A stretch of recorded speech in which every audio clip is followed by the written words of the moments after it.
আমার দাদা আগে তাল গাছ কাটতো। তা একদিন সকালবেলা ঘুমের থেকে উঠে আমার তালের রস খাইতে মন চাচ্ছে। তা ভাবলাম যে দাদা তো ঘুমাই রয়েছে, আমি নিজেই যাই গাছে উঠে রস পেড়ে খাই। তা গেলাম গাছের গোড়ায় যাই, দেখি যে ওই দিন বিরাট কুয়াশা পড়েছে। গাছে আমি ঠিক করে চয়ে দেখতেছি রে। তা আর থাবড়াই থুবড়াই দেখে গাছে উঠা শুরু করলাম। উঠতে উঠতে 10 হাত উপরে উঠে গেছে গাছ। তা আমি ঠিক পাইনি। পরে কাইড়িয়ে খুঁজছে, কিরে কাইড়ি আতে বাঁধে না, গাছের পাতা বাতে বাঁধে না। আবার উপর দিক তাকাই দেখলাম, তাকাই দিয়েছে কিরে আকাশ দেখা যায়। তাহলে তো ভাবলাম যে আমি তো গাছ ছাড়া উপরে উঠে গেছি মনে হয়। পরে নিচের দিক তাকাই দিয়েছে, আসলেই তো তাই, আমি তো গাছ ছাড়া 10 হাত উপরে উঠে গেছি। চাচা কি সাটাম ফেলল রে। খালি ভাইস্তে আমার একটা গল্প শুনো। আমি নানি গেরেনে যাচ্ছিলাম, জাতি পথে এক বাগানের কল দেখ ফুটোয় দিয়ে এটা সব বাইরে হয়েই যাচ্ছে। তা আমি এবার 2-3 মিনিট দাঁড়ালাম। দাঁড়াই থাকে দেখি কি সে সাপটা বাইরে হয়ে যাচ্ছে। তা আমি আর বেশিক্ষণ দাঁড়ালাম না, চলে গেলাম নানি গেরেনে।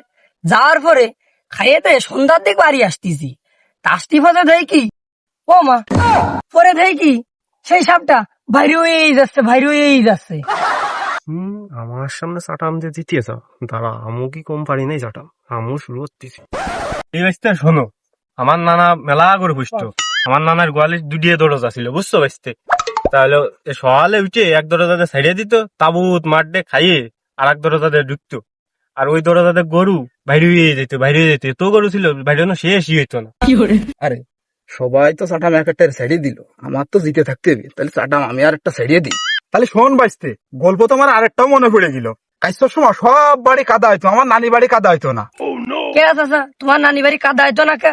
তাহলে শোন, আমার নানিকের গ্রামে যখন মেঘ হইতো, আমার নানি বাড়ির সামনে যে মেঘটা আসতো না, আমার নানার বিরাট বড় এক কুটা ছিল, ওই কুটা দিয়ে মেঘটা সরাই দিত, জায়গায় ডল নামতো। আমার নানি বাড়ি ডল নামতো না, এই জন্য আমার নানি বাড়ি কাদা হইতো না। চাচা তোমার সে নানার কুটা কোন জায়গা তুইতো বাপু? কে বাবু, তুমি জানতে না তোমার নানার গোয়ালি থইতো? আরে চাচারা মনে হচ্ছে সারাম ছাড়িস না, আমি একটা ছাড়া মারিয়েই আসি। চাচা মাঠ দিয়ে হাইটিয়ে আসতেছিলাম, তা ওই পাশে দিয়ে যে সেই 3-4 কিলোমিটার পর মাঠ ফাটা। তা পকেটে শুইতেও ছিল, শুইতেও দেশে মাঠ শিলায় চাচা সামনে আর কি ফাটা মাটা আছে নাই? না বাবু, এদিক মনে আর ফাটা মাটা নেই। আরে ও কি সাটাম দিয়ে গেল রে। বাঁচতে তাহলে চলো সাইডে খাইয়েই আসি। চাচা আগে সাটাম ফিরে তো খিদে লাগিয়ে গেল, যাই করে ফিরি খাওয়া তা খাইয়ে আসি।